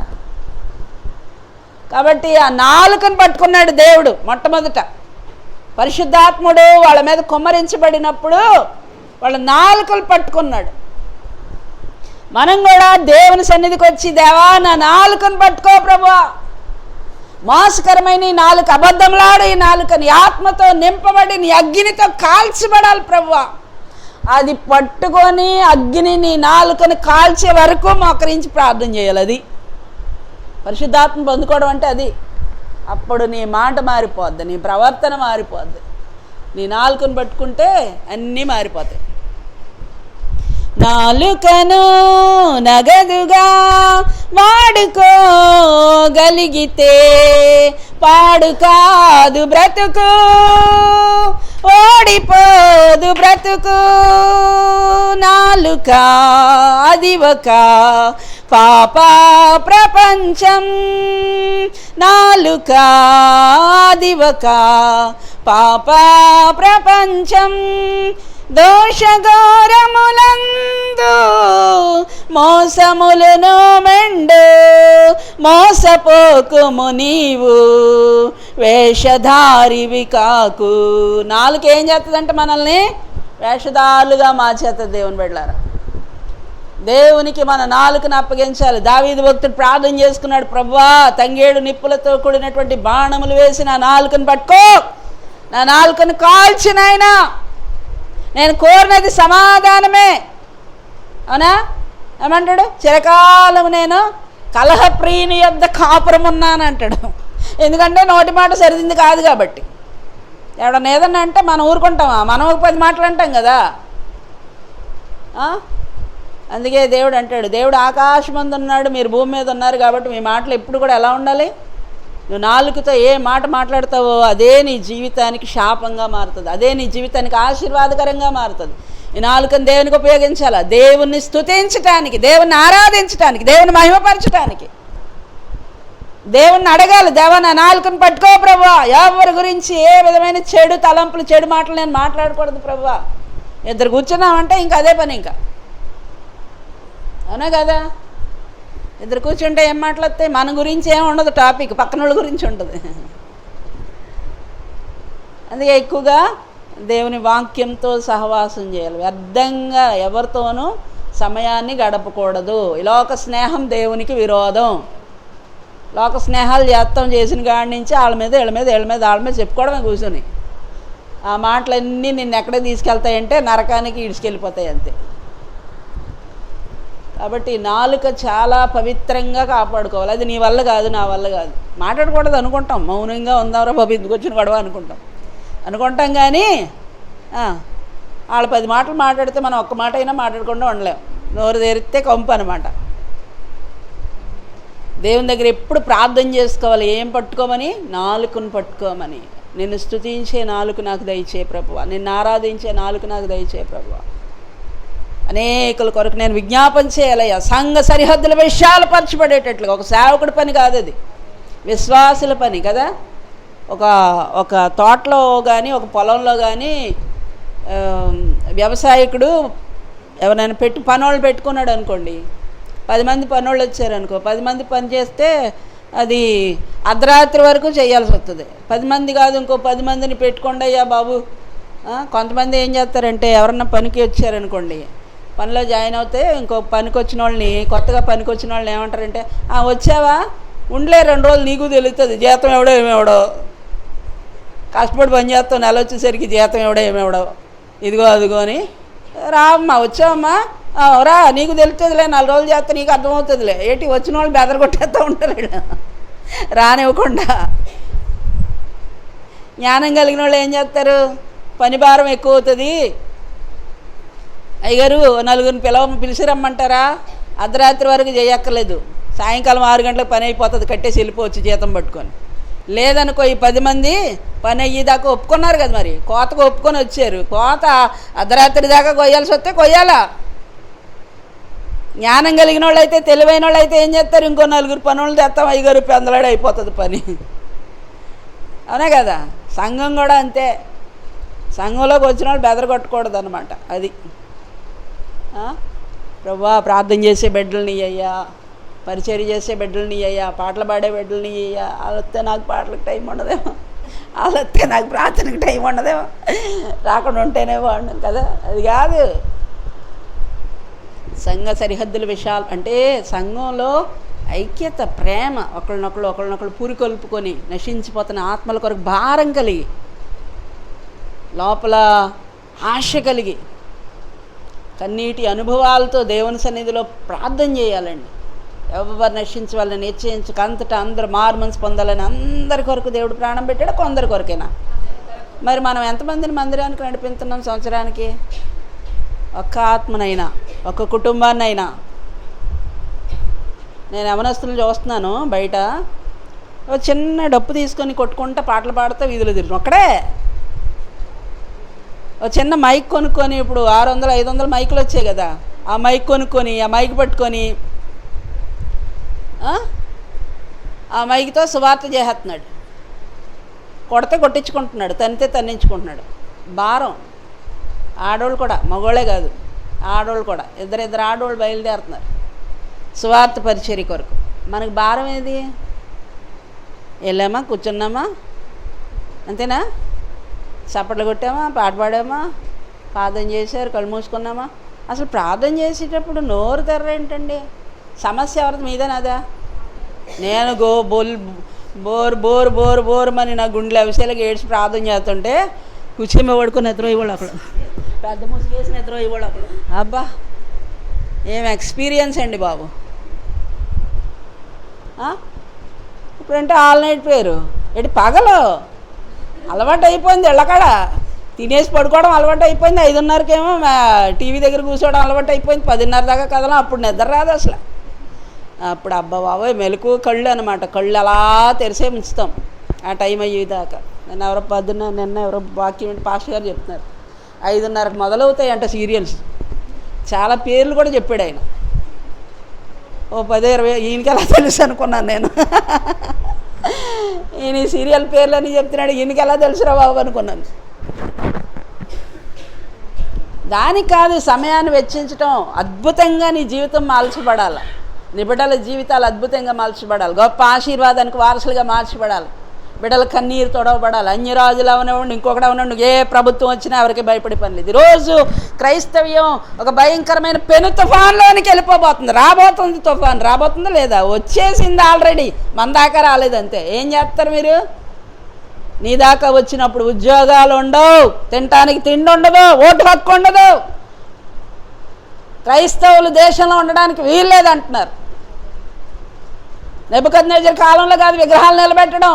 ఇప్పుడు చూడండి ఎక్కడ భయంకరంగా ఎక్కడ చూసినా దయ్యాలు కదా. ఏదో కుంభమేళ అంట. భయంకరమైన మనుషులు దిగిపోయారండి. ఒంటి మీద వస్త్రాలు లేవు, ఏమి లేవు. ఎలా పడితే అలా ఉంటున్నారు. అసలు వాళ్ళని చూస్తుంటే ఏంటో తాగుతున్నారు, పొగదులుతున్నారు. వాళ్ళే దేవుళ్ళు ఏంటో నాకు అర్థం కాదు అసలు. దేవుడు అంటే ఎంత పవిత్రంగా, ఎంత పరిశుద్ధంగా కదా. ఆరాధన ఎంత పవిత్రంగా ఉంటుంది. అయ్యేంటో నాకు అర్థం కాలేదు. దయ్యాలు ఎక్కువైపోయినాయి. కొన్ని కోట్ల దయ్యాలు విడుదలైనాయి అంట. దేవుడు అనుమతించాడు. ప్రకటన గ్రంథం చదవండి, మీరు తెలుస్తుంది మీకు. కొన్ని కోట్ల దయ్యాలని దేవుడు విడుదల చేశాడంట. ముద్రలు విప్పబడినప్పుడు కొన్ని కోట్ల దయ్యాలు విడుదలవుతాయి. ఆ దయ్యాలను విడుదల చేశాడు. ఎక్కడున్నాం మనం ఇప్పుడు? ఆ కాలంలోనే ఉన్నాం. ఎలా తెలుసు? జరుగుతున్న సంఘటనలు బట్టి. జరుగుతున్న సంఘటనలు బట్టి కూడా మనకి ఇంకా వివేకం రాకపోతే ఇంకా మత్తులో ఉన్నావా? దేవుని రాకడికి బహు సమీపంగా ఉన్నాం. బైబిల్ చదివితే అర్థమవుతుంది మనం ఏ కాలంలో ఉన్నామో, ఎక్కడున్నామో. యేసుప్రభు వారు వచ్చిన కాలాన్ని వాళ్ళు గుర్తుపట్టలేకపోయారు. మెస్సయ్యను గుర్తించలేకపోయారు. ఎందుకంటే రాజుగా వస్తాడని ఎదురు చూశారు. కానీ రాజుగా రాకముందు ఆయన దీనుడిగా వస్తాడు గాడిద మీద అని ఆమోసు గ్రంథంలో దేవుడు మాట్లాడుతూనే ఉన్నాడు. కానీ ఆ ప్రవచనాలన్నీ పక్కన పెట్టారు. ఎందుకంటే వాళ్ళకు ఉపదేశించిన ఉపదేశకులు సరైన ఉపదేశం చేయకుండా వాళ్ళని పక్కదారి పట్టించారు. అందుకే యేసు వచ్చినప్పుడు వాళ్ళు గుర్తుపట్టలేదు, వాళ్ళే సిలువేసేశారు. అందుకే పేతురు ప్రసంగం చేసినప్పుడు ఏ యేసునైతే మీరు సిలువేసేశారో ఆయనే మెస్సయ్యా, ఆయనే క్రీస్తు అనబడిన మెస్సయ్యా అని చెప్పినప్పుడు వాళ్ళ హృదయాలు నొచ్చుకొని అరే మనం గుర్తించలేకపోయాం, మన చేతులతో మనం యేసుని సిలువేసేసామని ఏడ్చారు. రక్షణ పొందడానికి మేము ఏం చేయాలని అడిగారు. కన్నీళ్లు పెట్టుకున్నారు, గుండెలు బాదుకున్నారు, మారు మనసు పొందారు, పశ్చాత్తాపడ్డారు. ఈరోజు సంఘాల్లో పశ్చాత్తాపం అంటే ఏంటో తెలుసా? మారు మనసు అంటే ఏంటో తెలుసా? పాపాలు ఒప్పుకొని బాప్తీసం పొందుతున్నారా? మారు మనసు పొంది బాప్తీసాలు పొందుతున్నారా? చిన్నప్పుడే పిల్లల్ని సంకనేసుకొని తీసుకెళ్ళి 4 నీళ్లు నెత్తి మీద జలకరించేస్తున్నారు, బాప్తీసం అయిపోయింది అంతే. ఆడికి మారు మనసు అంటే తెలియదు, బాప్తీసం. వయసు వచ్చిన తర్వాత, పెళ్ళిడు వచ్చిన తర్వాత నిర్ధారణ కార్యక్రమం, నిర్ధారణ ఇప్పించేస్తారు. ఆడికి ఇంకేం మారు మనసు? దేవునితో నీకు ఎన్కౌంటర్ జరగాల. ఎక్కడో ఒక చోట దేవుడు నీ కొరకు ఒక గాడ్ ఫాదర్ని ఏర్పాటు చేసి ఉంచుతాడు. ఒక ఆత్మీయ తల్లి కానీ, ఒక ఆత్మీయ తండ్రి కానీ, ఒక ఆత్మీయ స్నేహితుడు కానీ, ఎవరో ఒకళ్ళు ఎక్కడో ఒక చోట దేవుని ప్రణాళికలో నువ్వు ఉంటే, దేవుని పట్ల నీకు ఆశ ఉంటే దొరుకుతారు. దేవుడు పట్టుకుంటాడు నేను ఖచ్చితంగా. నీ ఆత్మకు రక్షణ ఇస్తాడు. ఆ రోజు నీ జీవితం ఏంటో నీకు అర్థమవుతుంది. దేవుని సన్నిధికి వచ్చి మోకాళ్ళు వేసి కన్నీరు కాచి నీ పాప దోషాలన్నీ ఒప్పుకొని ఒక 3 దినాలైనా కదా పేతురు, యోహాను, యాకోబులు దేవుడు ఎందుకు 10 దినాలు అక్కడ మేడగదిలో గడపమని చెప్పారు కదా. 10 దినాలని చెప్పలేదు. పరిశుద్ధాత్మ కొరకు కనిపెట్టండి అన్నారు. ఎందుకు? ముందే చెప్పారు. పరిశుద్ధాత్ముడు మీ లోనికి వచ్చినప్పుడు మీ పాపమును గూర్చి, నీతిని గూర్చి, తీర్పును గూర్చి ఒప్పింపజేస్తాడు ఆయన. పాపం అంటే ఏంటి? ఏది చేయకూడదో అదంతా పాపం. నీతి ఏంటి? ఏది చెయ్యాలో అది చెయ్యాలి, అది నీతి. తీర్పు ఏంటి? చెయ్యకూడదు చేసినా, చెయ్యాల్సింది చెయ్యకపోయినా దానికి రిజల్ట్ ఉందని చెప్పడమే తీర్పు. ఈ 3టిని గూర్చి పరిశుద్ధాత్ముడు ఒప్పింపజేస్తాడు. ఇప్పుడు మనం పాపాలు ఒప్పుకున్నామా? పశ్చాత్తాపంతో కన్నీళ్లతో దావీదు ఒప్పుకున్నాడా లేదా? బత్షెబ విషయంలో పాపం చేసినప్పుడు దేవుడు నాతాన్ని పంపించాడు. ఒక గాడ్ ఫాదర్ వచ్చాడా లేదా? వచ్చినప్పుడు నాతాన్ని ఏం చేశాడు? పాపములు ఒప్పుకున్నాడు, పశ్చాత్తాపడ్డాడు, కీర్తన రాశాడు. పశ్చాత్తాపం అంటే ఇది, పాపం ఒప్పుకోవడం అంటే ఇది, దేవునితో ఎన్కౌంటర్ అవ్వడం అంటే ఇది. మన జీవితంలో దేవుణ్ణి కలుసుకోవాలి ఏకాంతంగా, ఒక్కడమే, సంఘంతో సమూహంతో కదా. ఏదో లోకంలో సామెత ఉంటుంది, అలా కాదు అమ్మా. ఏదో ఉంటుంది, గుంపులో గోవిందా, అవునా? కాబట్టి అది కాదు. ప్రార్థన చేయండి అమ్మా, ప్రార్థన చేయండి. ప్రభువా మా పాపాలు క్షమించిన ఆయన, మా దోషాలు క్షమించిన ఆయన, అందరినీ అందరు గొడవ నీకెందుకు, మా మా మా మా అంటారు కానీ నా అన్న మాట రాదు. దేవుని దగ్గరికి ఎప్పుడు వ్యక్తిగతంగా నా దోషములు పోవునట్లు నన్ను బాగుగా కడుగయ్యా అన్నాడా 51వ సంకీర్తనలో. హిస్సోపుతో నన్ను కడుగు ప్రభువా, నా పాపం పోవునట్లుగా, నా దోషం పోవునట్లుగా. తల్లి గర్భములో ఉండగానే నేను పాపములో పుట్టినవాడను, పాపములోనే నా తల్లి నన్ను గర్భమున కన్నది. మమ్మల్ని మన అందరం తల్లి గర్భంలోంచి వచ్చిన వాళ్ళమే, కానీ ఉమ్మడిగా చెప్పట్లేదు ఆయన, తన గొడవ చెప్పుకుంటున్నాడు దేవుడికి. మరి మనం ఏం చేస్తాం? ప్రార్థన చేయండి అమ్మా అంటే ఒప్పుకోవాలి. ప్రార్థన అసలు రావట్లేదు. అసలు పాప పశ్చాత్తాపడాలి. పాప పశ్చాత్తాపమొంది మారు మనసు పొందుమా. ఆ పశ్చాత్తాపము నిన్ను ఎక్కడికి తీసుకెళ్తుందమ్మా? మారు మనసు అనుభవంలోనికి తీసుకెళ్తుంది. అది ఉండట్లేదు ఈ రోజుల్లో. సేవ చేయాలంటే ఒక శిష్యరికం చేయాలి. సేవకత్వానికి ముందు ఏం చేయాలి? శిష్యరికం చేయాలి. మందిరం అడగడం, మందిరం తొడవడం, సేవకుల చుట్టూ, సేవకుల వెనకాల తిరగడం. దేవుడు పరిచర్యకు చేయకుండా, పరిచర్యకు నడుము వంచకుండా, నిన్ను నీవు తగ్గించుకోకుండా, నేల మట్టుకు వంగకుండా దేవుడు నిన్ను సేవకి వాడుకోడు. 3 సంవత్సరాలు ట్రైనింగ్ వచ్చి సేవకుడు అయిపోతాడు, ఇంకా అందరూ ఆయన వెనకాల తిరగాలి. ఆయన ఎక్కడ సేవ చేయలేదు, ఎవరికి సేవ చేయలేదు. మోషే తర్వాత నాయకుడైనటువంటి యెహోషువ మోషేకి పరిచర్య చేశాడు. ఏలియా వెనకాల తిరిగిన ఎలీషా పరిచర్య చేశాడు. అవునా కదా? చేశారా లేదా? 12 మంది శిష్యులు యేసు ప్రభు వారితో కలిసి తిరిగి పరిచర్య రాలేదు వాళ్ళకి. రాకపోతే దేవుడు ఏం చేశాడు? నడుము కట్టుకొని ఆ రాత్రి ఇక ఆయన పట్టుకుంటారు. ఆ రాత్రి ఏం చేశాడు ఆయన? నేను పరిచారం చేయించుకోవటానికి రాలేదు, పరిచర్య చేయటానికి, అనేకులకు ప్రతిగా విమోచన క్రయధనంగా నన్ను నేను అప్పగించుకోవడానికి వచ్చాను. కాబట్టి మీరు కూడా నా మాదిరిని అనుసరించాలి. ఈరోజు ఎంతమంది మాదిరిని అనుసరిస్తున్నారండి? దేవుని మాది నిజమైన సేవ కొరకు నువ్వు సిద్ధపడాలంటే ఖచ్చితంగా నువ్వు నడుము ఉంచి పరిచర్య చేయాలి. సేవకుడికి పరిచర్య చేయాలి. తిట్టినా, కొట్టినా, ముఖం మీద ఉమ్మేసినా, అనే కదా. పరిచర్యా ధర్మం అంటాడు దేవుడు. పరిచర్యా ధర్మాన్ని నేర్చుకోవాలి. పిల్లల్ని ఏమన్నా అంటుంటే మొక్కలు ఎత్తిపెట్టి మందిరానికి మానేస్తున్నారు. పిల్లలేంటి, పెద్దోళ్ళు కూడాను. తల్లిదండ్రులు అదే నేర్పుతున్నారు. మరి తల్లిదండ్రులుగా మనం ఏం చేయాలా? నేర్పించాలి పిల్లలకి. నేర్పిస్తే వాళ్ళు నేర్చుకుంటారు. అంతేగాని తిరుగుబాటు స్వభావం, ఎదురాడు వారు దేవుడు వాళ్ళని ఆశీర్వదించాడు. నేను చెప్తున్నాను కదా, మీరెంత తగ్గించుకుంటారో, మీరెంత దీనులైపోతారో వాళ్ళని దేవుడు ఆశీర్వదిస్తాడు. దీనులకు కృప అనుగ్రహిస్తాడట దేవుడు కదా. దేవుడు ఎవరికి కృప ఇస్తాడమ్మా? దీనులకు కృపనిస్తాడు దేవుడు. దేన మనస్సు కలిగి ఉండాలంట. నేను సాత్వికుడను, దేన మనస్సు గలవాడను కనుక నా కాడి ఎత్తుకొని నా దగ్గర నేర్చుకోండి. తగ్గించుకోవడం నేర్చుకోవాలి. ఎవరు ఏమన్నా సరే, ముఖం మీద ఉమ్మేసినా సరే తుడుచుకొని వెళ్ళిపోవాలి. ఆ దీనత్వం నీకు ఎప్పుడు వస్తుందో అప్పుడు దేవుడు నిన్ను ఆశీర్వదించడం మొదలు పెడతాడు. యేసయ్య ముఖం మీద ఉమ్మేశారా? ఆయన జ్ఞాపకం చేసుకో. ఎవరైనా నీ ముఖం మీద ఉమ్మేస్తుంటే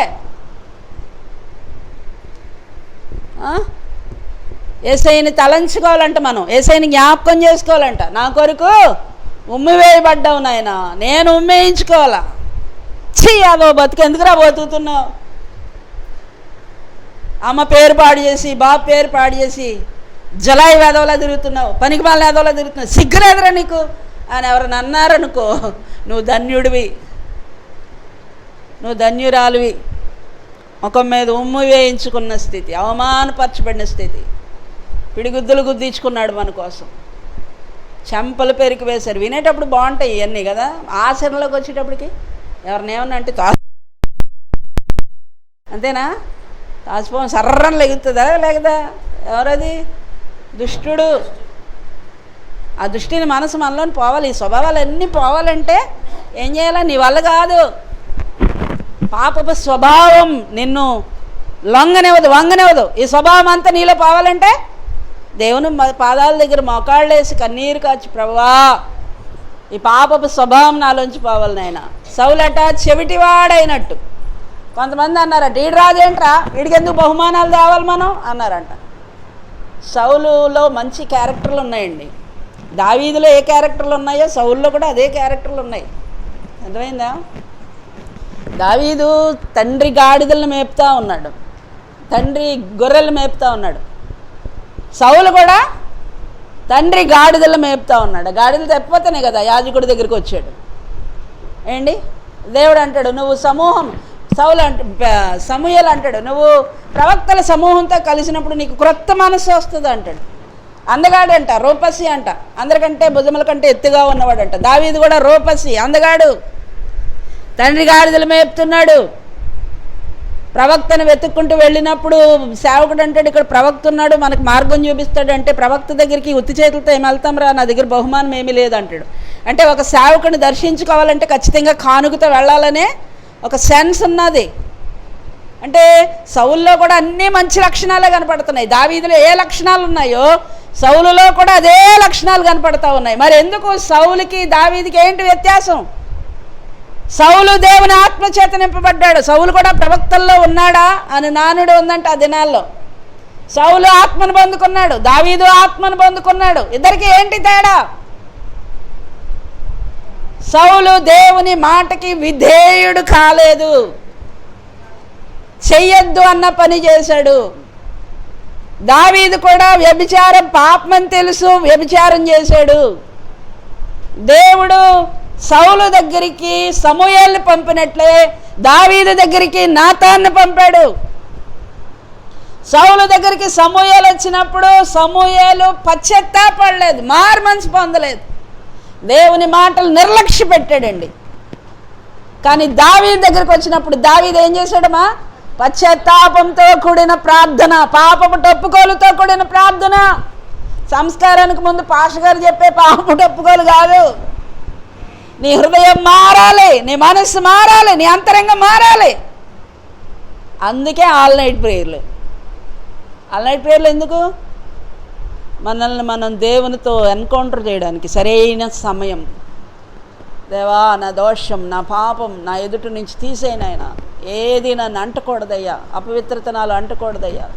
మనం ఇందాక పాడుకున్న పాటలో మొదటి చరణమా, పరిశుద్ధతతో నన్ను ఆత్మతో నన్ను నడిపితివయ్యా, ఒకటి కంటే ఎక్కువగా ఎన్నో మారులు చేసిన పాపములన్నిటినీ క్షమించిన దేవా, ఒకటి కంటే ఎక్కువగా ఎన్నో మారులు చేసిన పాపములన్నిటినీ క్షమించిన దేవా, పరిశుద్ధతతో నన్ను నింపితివయ్యా, ఆత్మతో నన్ను నడిపితివయ్యా, పరిశుద్ధతతో నన్ను నింపితివయ్యా, ఆత్మతో నన్ను నడిపితివయ్యా, నీకే ఆరాధన, నీకే నా హృదయార్పణ, నీకే ఆరాధన, నీకే నా హృదయార్పణ, ఒకటి కంటే ఎక్కువగా ఎన్నో మారులు చేసిన పాపములన్నిటినీ క్షమించిన దేవా. ఒకటి కంటే ఎక్కువగా ఎన్నో మారులు చేసిన పాపములన్నిటినీ క్షమించిన దేవా. పరిశుద్ధతతో నన్ను నింపితివయ్యా, ఆత్మతో నన్ను నడిపితివయ్యా. పరిశుద్ధతతో నన్ను నింపితివయ్యా, ఆత్మతో నన్ను నడిపితివయ్యా. నీకే ఆరాధన, నీకేనా నీకే ఆరాధన, నీకే నా హృదయార్పణ. కదా, ఒకటి కంటే ఎక్కువగా ఎన్నో మార్లు అంట. రోజు లేచింది మొదలు ఎన్నిసార్లు ఎన్ని పాపాలు చేస్తామంటే నాలుగుతో, నోటితో, కంటితో. అవునా? ఒప్పుకుంటున్నాము మరి మనం ప్రభు దగ్గర? నిజమైన ఒప్పుకోవాలి కదా, పెదవులతో కాదు. వారు పెదవులతో నన్ను గనపరుస్తారు కానీ వారి హృదయం నాకు దూరంగా ఉంది అంటాడు. హృదయాన్ని కఠినపరుచుకోకుండా దేవుని వాక్యం మన దగ్గరకు వస్తున్నప్పుడు మన జీవితాలని సరిదిద్దుకోవాలి.